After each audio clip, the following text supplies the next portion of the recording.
Welcome back, everybody, to the final episode of our experience with Security Breach Ruin. After going through an adventure through time and space, we ended up here, and boy, does this look familiar.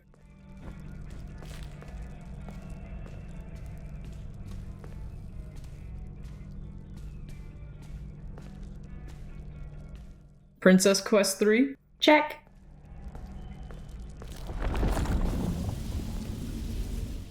Golden sword that turns into a lantern? Check, check. Creepy shadow bunny? And check. I believe we did it, everybody. We found the lore! After checking it out a bit, we crawled through this creepy vent because nothing bad ever happens in these. No! No, never.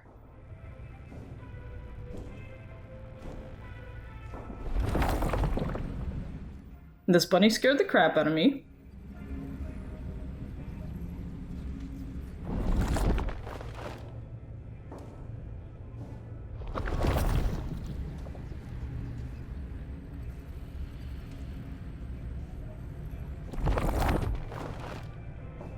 I bet those security notes are all the way down there. And we were in Fazerblast. That place was messed up.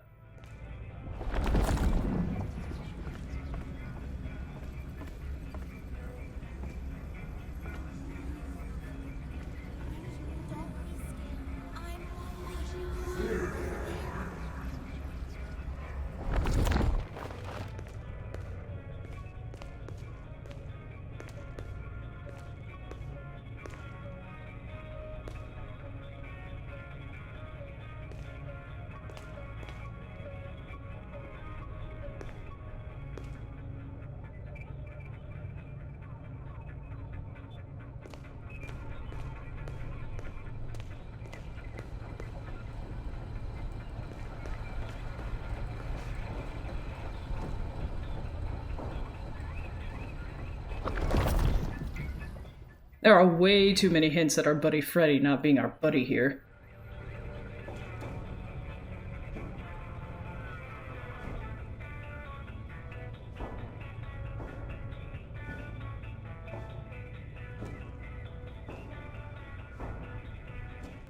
It's interesting what the mask shows here, though the mechanic we're about to experience works in the exact reverse of these statements.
No rabbit at the Mega Pizza. Not anymore.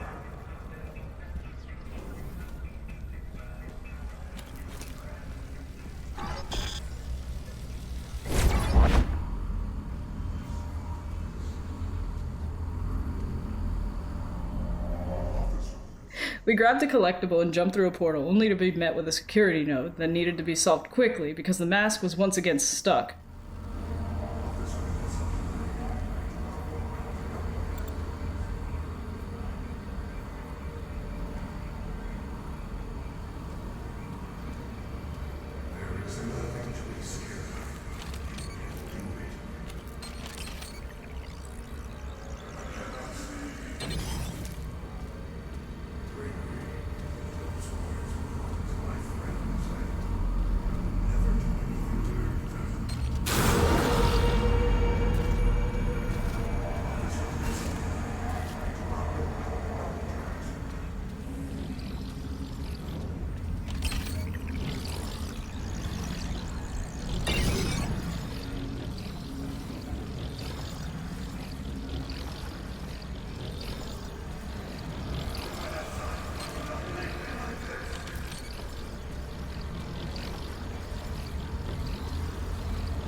After panic solving the puzzle, I got stuck on something.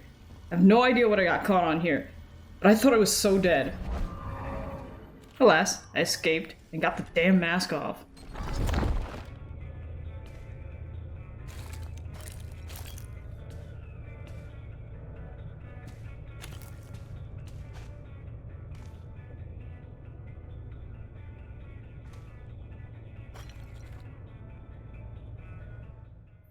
And then we met Prototype. Freddy! Freddy? Are you okay? Please be functional.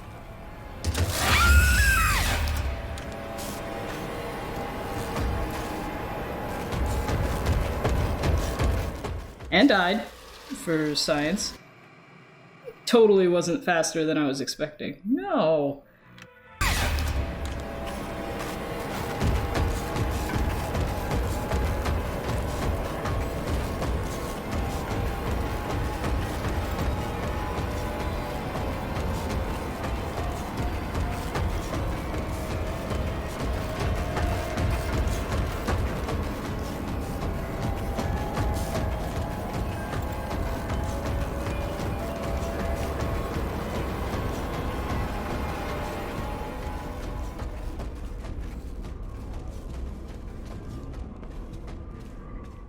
And just when we thought we were safe... There's the inhibitor!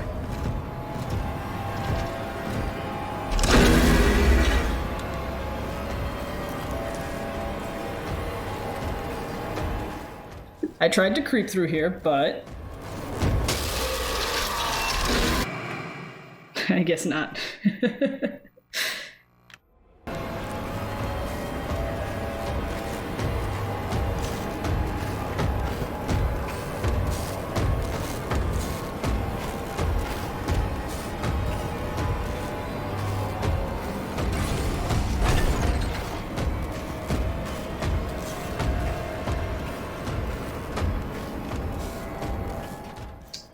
Success. And another vent.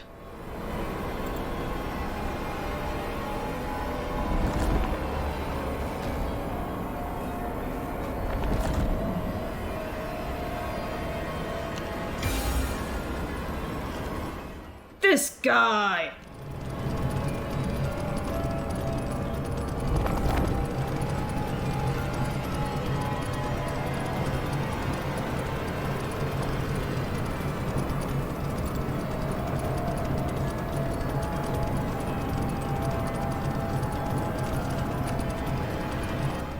If Cassie didn't have claustrophobia before, she does now. So many vents.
Ew. I mean, yay. I love walking over piles of trash.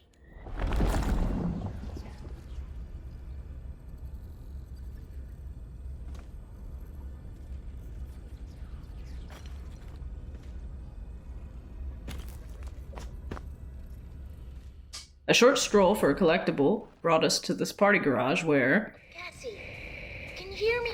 I finally have a clear signal. Gregory, I shut down all the security nodes. I'm in the Roxy party garage. Am I close? Almost. There's still one node left that's keeping the underground sealed. Where? Roxy's the final node. You need to deactivate her. But Deactivate her and save me. Save me, Cassie, please. It's so dark down here. We have an objective, but at what cost? Before I get to that, though, let's talk about these plushies. I wonder who messed them up to exactly match our animatronic friends wandering around the Pizzaplex. I mean, even Freddy's prototype foot is messed up. I don't think I even have a guess for this one. I genuinely have no idea who would have gone this far down into the Pizzaplex. My absolute best guess is probably Gregory, but I don't know, man. Could be his trophies.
Roxy.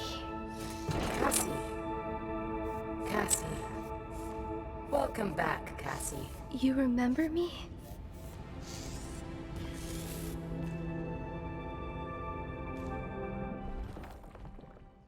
Okay, I promised we talk about Roxy, so now's the time. This was quite easily the most moving part of the DLC. What's worse is I spent so long trying to find a way to avoid it. The way that Roxy shows up in the mask, it seems like there could have been another ending in the works where perhaps we didn't have to off Roxy, but there are more than a few plot holes in there. I don't know where or how we'd even get Roxy's eyes back if, like, saving her was an actual ending. Assuming that the events that happen in, like, Security Breach can be used somewhat as, like, canonical reference. Like, Freddy was the last one to have Roxy's eyes, and we just saw Freddy, and he didn't even have a head.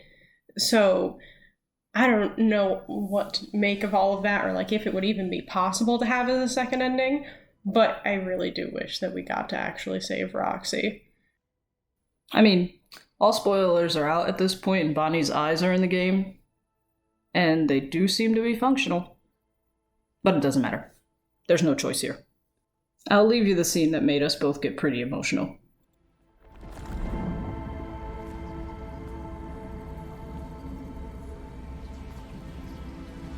Your special day. I remember.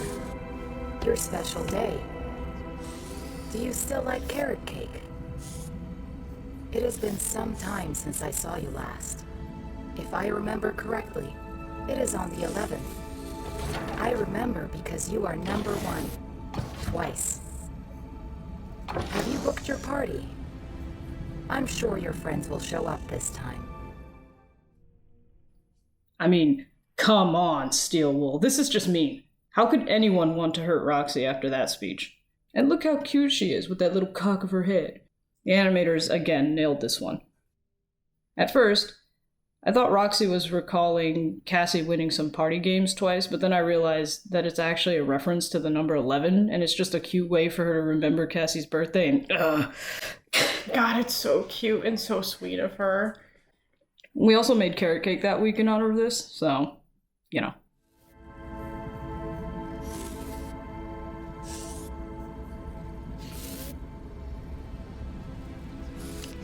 Cassie? What are you doing?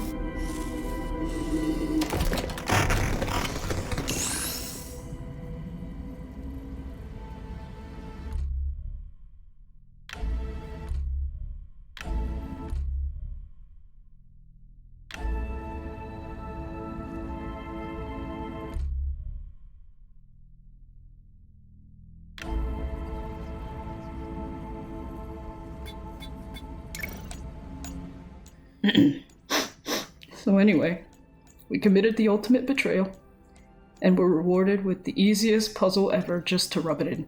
How stupid easy this puzzle is, too, is the absolute worst. I immediately try to find the longest way to solve it. I wanted to do anything but this. But the game cock-blocked me of a Save Roxy ending, and kept yelling at me not to think, so I had no choice.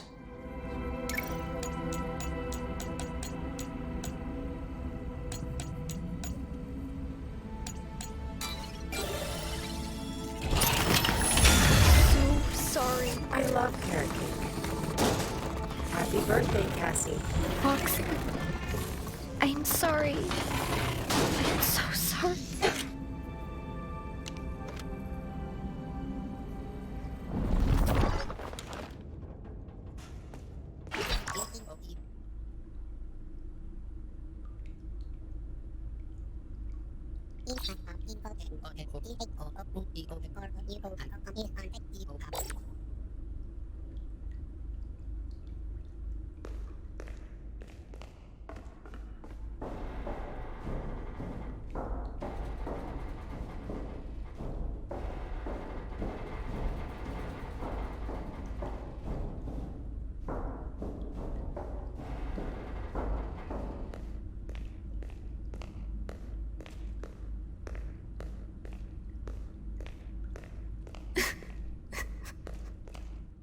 Me too, Cassie.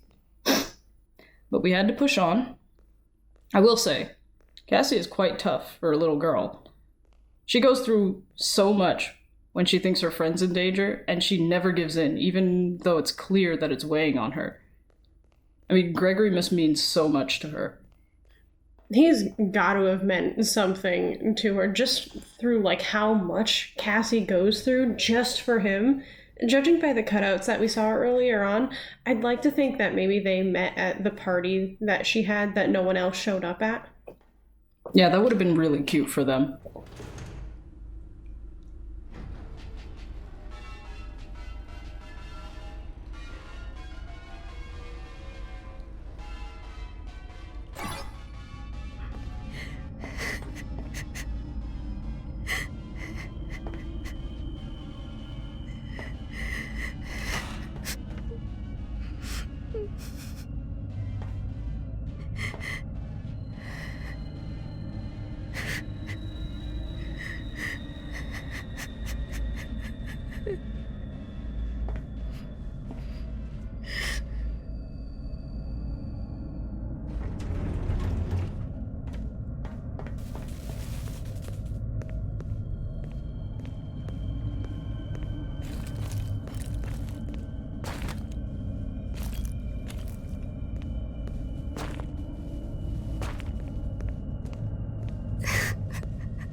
We exited the elevator and ended up having to crawl through this butthole.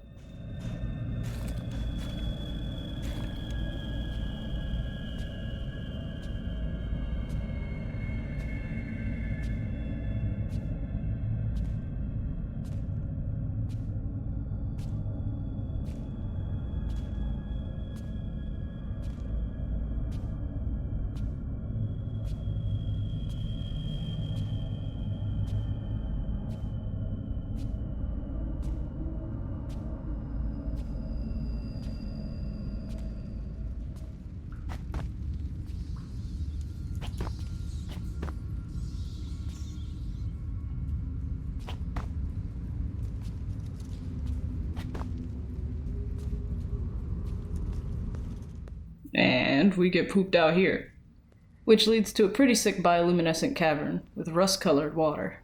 As much as it feels kind of necessary to just call the water blood, the mushrooms here are the thing that really, like, get me. Like, of all things, why do they have to be bioluminescent? It leaves so many questions, like, what kind of radioactive sludge is Fazbear Entertainment dumping into their basement? No! No, no, no, no. Come on! Stupid flashlights! You should have grabbed the second flashlight, Cassie. It was right there. You had a chance. You're never gonna let her get away with not grabbing a second flashlight. No, I won't. For some reason, it really lagged here, though interestingly enough, it was only due to the leftmost waterfall. I was able to walk through that purple waterfall in the glitch world thing earlier, and it was not a problem, but for some reason, just one of the two waterfalls.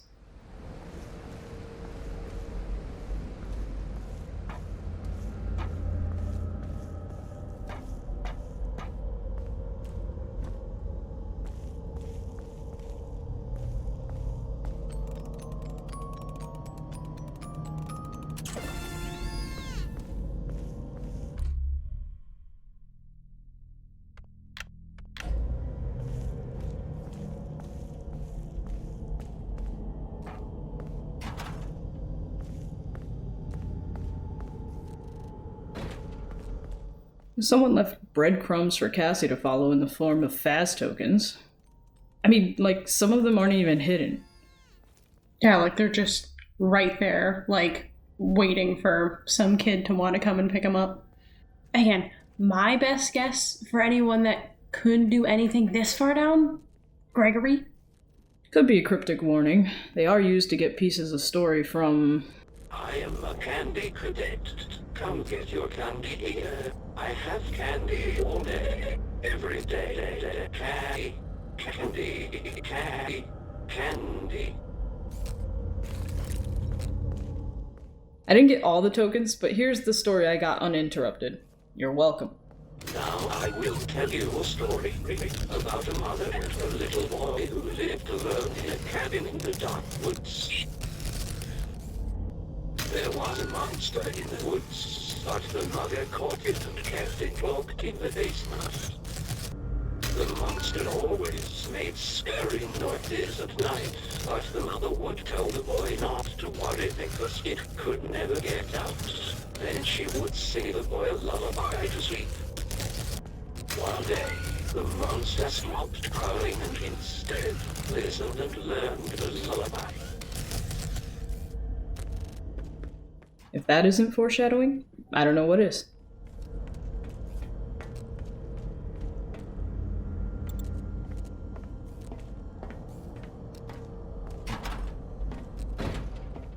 We got to pass through Burn Trap's area, prompting Cassie to ask, Why are there burners everywhere? It's like the inside of an oven.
A little more exploration had us find another collectible, solve a puzzle to open a door, and head deeper into the ruins.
I'm also pretty sure that I did this sequence out of order, which makes the forklift breaking through the wall just a bit less impressive.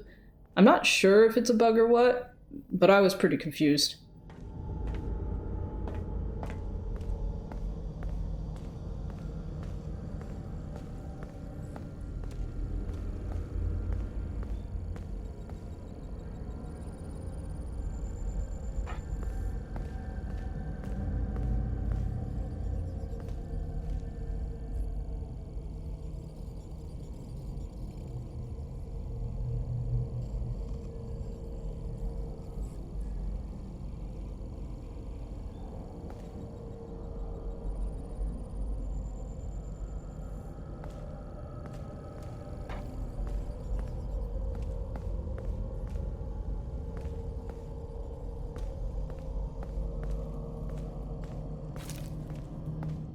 Finally, we had evidence of Gregory. Some mysterious tech, a bunch of cracked security nodes. I have no idea what to make of these broken nodes, because the mix is, I think, is in place to keep what lies beyond at bay, so why would the 4 or so in here be broken already? I guess it's just another thing that leaves us with only more questions.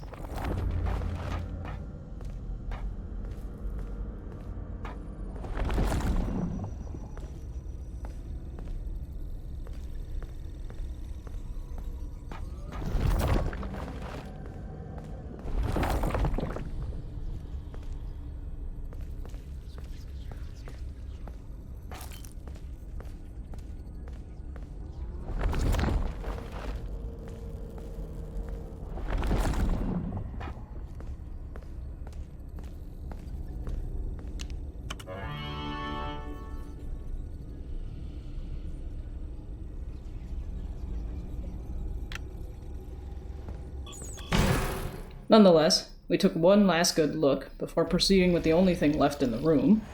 For the record, I knew this was no good, but in the name of progress, we had no choice.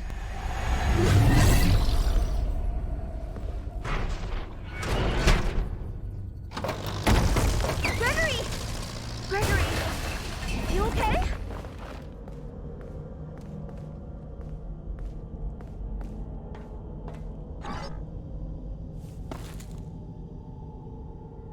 You saved me! You saved me. Gregory?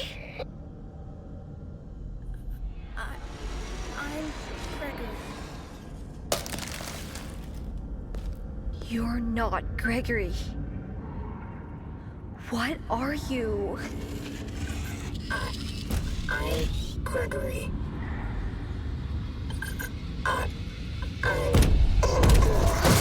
Cassie! Get out of here! Run!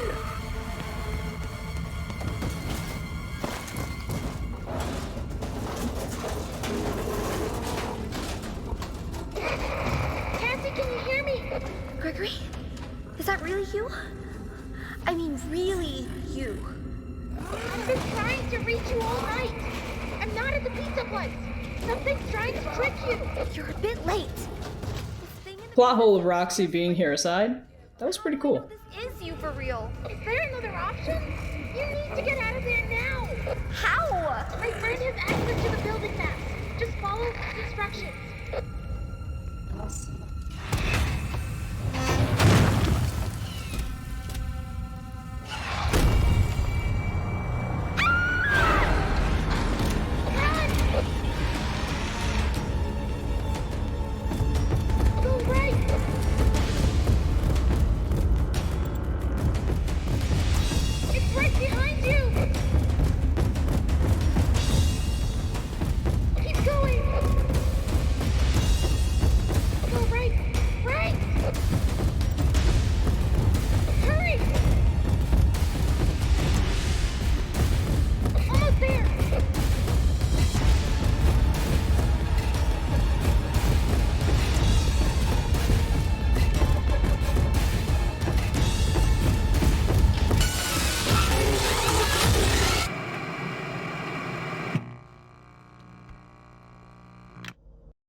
I totally planned to die here. It's not like Gregory conveniently stopped giving me directions and it seemed like that was the obvious path or anything. Yeah, it's not like it was like bright blue and illuminated and right in front of you, and the other one was totally not obvious.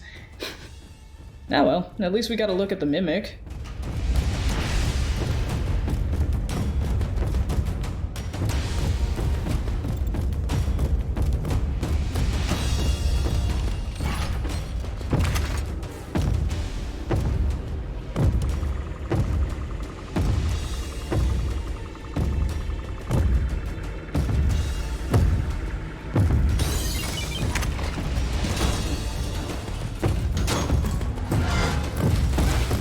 Then we finally got it right, and there was one more puzzle. Cassie, it's me. I think I need to explain a few things. You were never supposed to go to the Pizzaplex. That thing in the sinkhole... We solved it quick, and then... I really don't know what it is, but it's been trapped down here a really long time. The Nexus security program was designed to keep it hidden, but you shut down the security, and now it's free. It's not your fault.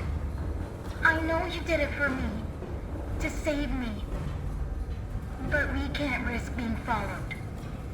I'm sorry. Gregory? No!